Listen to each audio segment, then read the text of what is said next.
Welcome to the Writer Reads Chronicles of a Dark God, Book 1, Dark God Emergent, Chapter 16, Raomar and Enshul. Alessia did not let them leave until dusk, saying that while Dart had the skills and knowledge to leave unseen, they did not. Raomar didn't argue with her. He was too weak to hide their exit, and he had injuries to tend. By nightfall, he'd called Enshul to tend Brianda's wound some more, and seen the results of Grunwald's encounter with the Garitsic. You made a pact with them? He asked in disbelief. With a gargoyle? It was the only way, Cromwell insisted. If I hadn't, I'd have been dead and you'd have been meeting the king's undead in person. No, I wouldn't, Raomar argued. Alessia would still have come for Brianda, and I'd still have been rescued. Besides, Dart followed me and would have seen me out. And how did she get past the Garitsic and the Shadow Fae? Grumwell demanded. They patrol those tunnels as if they were their own. When Dart said a turf war would be long and bloody, she should have said your victory wasn't guaranteed. Raomar gave the Northman a sour look. I don't know, he admitted. But you know Dart, friends in unlikely places. He laid his hands over the wound and called on Enshul once more. The goddess answered, but her frustration was as great as his own when he lifted his hands and the wound remained red, angry, and tender. Is that the best you can do? Grumwell asked in disbelief. It's all I can do, Raomar confirmed, studying the injury. Pact marks are very resistant to healing. Even for the gods? Grumwell asked. Even them, Raomar told him. But they're gods, the Northman protested. Raomar sighed. There are some things that are older than even the gods, he explained. Some things even they must accept, and you'd do well to remember it. Grunwald fell silent, then glanced at Alessia. We can go? He asked, and the wizardess opened the door. Before he could step into the corridor, Ghost slipped past him, turning to bar his way. I lead, she told him. You do not know the way. Grunwald gave Raomar a startled look, and the Kavarag shrugged. She leads, he confirmed, and she does not need a lesson in manners from you. Not yet, the big man grumbled, forcing Brianda to stifle a laugh. It still leaked out, and he glared at her. Not one word, he instructed, and Brianda covered her mouth with her hand in a signal she'd be silent. Come, Ghost ordered, and be silent. Even Raomar arched his eyebrows at that, but he signaled the girl to lead and followed her into the dark, Grunwald protecting his back and Brianda, Mika, and Arel taking up the rear. See the healer, Raomar ordered Brianda, Mika, Arel, and Grunwald on their return. He looked at Ghost. And you, come with me. I'll have Agar assign you quarters. Ghost followed, her eyes alight with curiosity and banked excitement. Raomar suppressed a smile at the quiet joy she exuded at having found a place in the world. In his world. He wondered if she'd have been happier with Dart, but only for a moment. The shadow thief wouldn't have let her go if she'd have thought the child wouldn't have thrived. It made him wonder why the woman didn't have children of her own. And that wasn't ground he was willing to tread. Placing her in his steward's care, he left. His people might be able to rest, but he still had duties to attend. Moving through the lamplit shadows curtaining the guild's halls, he headed for the temple. Leaving the guild's residential halls behind him, Raomar turned a corner and stopped at a small fountain set in an alcove.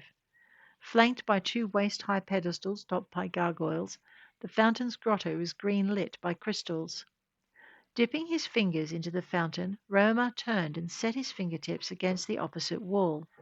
The illusion covering the walls melted aside, and the double doors beneath it opened at his touch. Very few of his people passed through them. Those without permission burnt if they tried, and those with permission knew the doors existed. They opened into a small bare foyer, on the other side of which was another set of doors mirroring the entrance, a double lock against the curious. They, too, opened at Raomar's touch. This time he uttered a single word, waiting for the first set of doors to close behind him before he touched the second. They, too, swung open before him, revealing a slightly larger room. On one side hung 3 robes of black velvet streaked by swirls of midnight blue. 3 chests rested beneath them, and a simple archway led into a room dominated by the large wooden tub in its centre. Steam rose from it in a scented cloud, and Raomar paused to inhale. Home, he thought, removing his weapons and cloak and dropping them onto a bench that ran the length of one wall. His silk shirt followed, and he took a seat to remove his boots before adding his trousers to the pile. With a sigh, he crossed the bare stone floor and lowered himself into the tub, leaning back against its edge as he closed his eyes. The water's warmth permeated his aching muscles, relaxing them after the abuse they'd suffered under the Duke's hospitality. He heard the faintest whisper of sound, and then a familiar voice spoke. "I'm glad everything is to your satisfaction, High Priest." Raomar tilted his head and lazily lifted an eyelid so he could see the speaker. "Miss Randar," he murmured by way of greeting. "High Priest," the priest replied, inclining his head in greeting. "It is good to see you return in safety." "The goddess walked with me," Raomar told him. "Is everything in order?" "I will make one final check, High Priest, but it was ready when I came to greet you." "Thank you," Raomar answered, straightening to scrub himself clean as he undertook the ritual bathing required of all those who entered the temple. When he was done, he stood and rubbed himself dry with one of the towels Miss Rendar had set to one side of the tub, then made his way barefooted to the robes. Sliding one over his head, he straightened it around his body, then took the boots from the chest beneath it. Soft-soled, they muffled his steps as he made his way into the temple proper. Miss Rendar was waiting. "The inner chamber is ready, High Priest," he said, turning to lead the way to it. He moved silently, letting Raomar gather his thoughts for the meeting ahead. As the senior priest in residence, Miss Randar oversaw the day-to-day running of the temple and the majority of its care and maintenance. The acolytes were his responsibility too.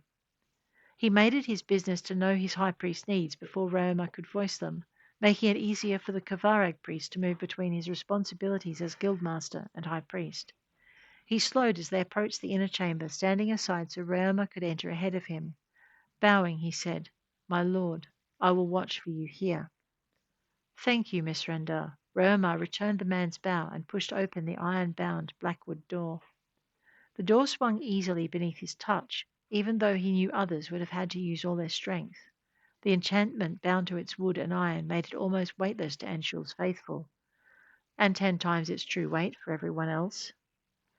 It was a simple security mechanism, but he still breathed a sigh of relief to see Miss Randar settle against the wall opposite to keep watch.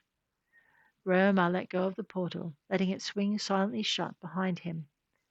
Taking a deep breath, he crossed the empty floor to the altar that stood in the room's center. Comprised of a single blue-laced nightstone, it was as full of shadow and shifting depths as the being that bestowed Raomar's power.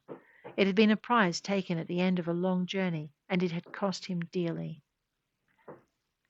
Now, as he stared into it, Raomar took a moment to remember those who'd fallen on the journey to win it. Friends and fallen comrades all.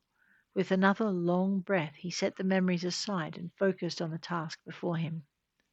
Silver inlays glittered like reflected moonlight as Raomar lifted his hands to waist height, commanding the light to spring from lifeless candles ensconced in the chamber's walls. Blue flame answered, confirmation that he stood in Enshul's favour. Relief rippled through him, for while he hadn't thought he'd displeased her, it wasn't always guaranteed. Kneeling before the altar, he raised his hands. "Lady of Night, Our Lady Enshul," he began, "mistress of deception, weaver of the tapestry of intrigue, and diviner of all that happens in shadow and the darkness of night, hear me. I bring you news and seek your instruction and advice." The goddess's reply came almost immediately, ringing softly through his skull. "I wait." Raomar's heart raced in response. The goddess was not usually so quick to reply. Indeed, some days she did not reply at all. "Lady of the shifting shadows, I begin," he told her. This time her reply was immediate and edged with impatience. "I wait." The words thrummed outwards from his soul, the words thrummed outward from his soul, echoing through his bones. His breath shook from the power of her presence, and his spirit rose in answer. Mistress, this is what I have discovered, he began, and detailed what he'd learned from Alessia. He spoke of the unknown deity worshipped by the king, placing the slip of paper containing its name on the altar. Blue flame leapt, engulfing ink and parchment in a flash of light and heat. I do not know this name, she informed him, and Raomar heard concern and curiosity threading her tones. She was silent as he finished his report. Raomar lowered his arms, setting his hands on his thighs and bowing his head as he waited. The darkness thickened around him, and he fought the urge to raise his head. A current of air brushed the back of his neck and ruffled his hair, and he sensed the goddess pacing the floor at his back. Raomar held his breath, and the movement continued. The goddess pacing the room. The sensation became less like a breeze and more like air shifting as a person made the air eddy and swirl in currents around him. The goddess's presence was so strong, Raomar got the feeling that if he turned, he'd see her, pacing. The urge to look became almost unbearable, but he forced himself to stay still and waited. The longer he knelt there, the more he was sure the goddess paced behind him, moving around the room. After what seemed like an eternity, she moved around him and came to a halt before him. It is nothing, she decided, her words reverberating inside his head. Raomar pressed his lips together, stifling the urge to disagree. Enshul saw it anyway. The powers of good will see to it as they always have. They will not abide another evil rising within their domain. To Raomar, it sounded as though she was trying to reassure him. Mistress, he continued in Mistress, he began, continuing in shaky tones when she didn't rebuke him. What if they don't know he's here? Enshul's scorn washed over him in a wave of needling pain, a minor punishment for his presumption in arguing, disapproval that he dared to disagree. Raomar bowed his head and stifled a groan, but he didn't protest. For his audacity, it was no more than he deserved. Watch for me, she ordered, as the pain subsided and he felt fingertips brush his hair, saw the light grow from behind closed eyes.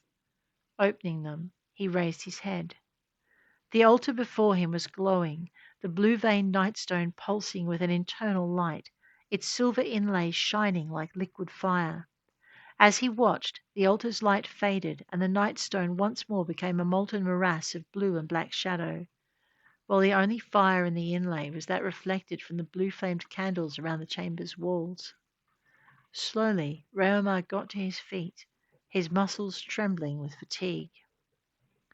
The goddess was gone. She had come and spoken with him, touched her fingers to his head, and left. Raomar felt drained. His legs shook beneath him as he turned and reached for the bronze handle on the door. His fingers fumbled over its cold surface as he pushed it down. This time, the door swung reluctantly outward to reveal Miss Randall. The man's face lit with delight as he saw Raomar emerge. She came! He exclaimed, reaching a wondering hand toward Raomar's hair. She was with you. She was, Raomar confirmed, and could not keep the weariness from his voice. Miss Randall didn't seem to notice. High priest, what did she say? Raomar didn't reply. Instead, he moved fully into the hall, letting the door swing closed behind him. Then, without saying a word, he began to make his slow way back to the outer chambers. The hurried pad of soft leather soles sounded on the stone floor behind him as Miss Randall hurried to catch up. His name a near to breathless croak as the priest called after him. High priest? Miss Randall's voice brought Raomar to a weary halt, and he laid a hand on the wall, supporting himself as he half turned to watch the younger man catch up. High priest? Miss Randall might be short of breath, but passion for the goddess shone in his eyes, and Raomar could not deny him the answer. She said to watch, Raomar told him. Watch? Yes. Raomar pushed off the wall to continue his journey down the hall. We are to watch and wait for her return. But what are the signs we should look for? How will we know? The man's pace quickened, his voice growing stronger as his breath caught up. Miss Rendar, Raomar began, stifling his impatience. The meeting has tired me, and I need to rest. Let me wash and eat, and then I will sit with you and tell you every detail I can recall. The man blinked. Then, to his credit, he took another look at his high priest. This time he saw through the lingering glamour left by the goddess's visit. High priest, he sighed and wound his arm through Raomar's, lending his support. You are tired. Raomar resisted the urge to roll his eyes and bit down on the sarcastic reply that rose to his tongue. Keeping a firm grip on his temper, he sighed. Yes, Miss Rendar, I am. To his surprise, the man shifted his grip, lifting Raomar's arm and settling it over his shoulder as he wound an arm around his waist. Lean on me, he instructed. I'll call one of the acolytes and have them go ahead. Before Raomar could tell him not to, the man had pursed his lips in a sharp whistle that bounced down the corridor before them. It was answered seconds later by the soft rush of slippered feet, and Miss Randar's 3 priestly apprentices raced around a corner ahead of them. They came to a skidding halt, striving for unaccustomed dignity when they saw who Miss Randar was accompanying. You called, Master? The tallest of the 3 asked. The trio stopped before Raomar and Miss Randar, but their gaze was fixed on the high priest.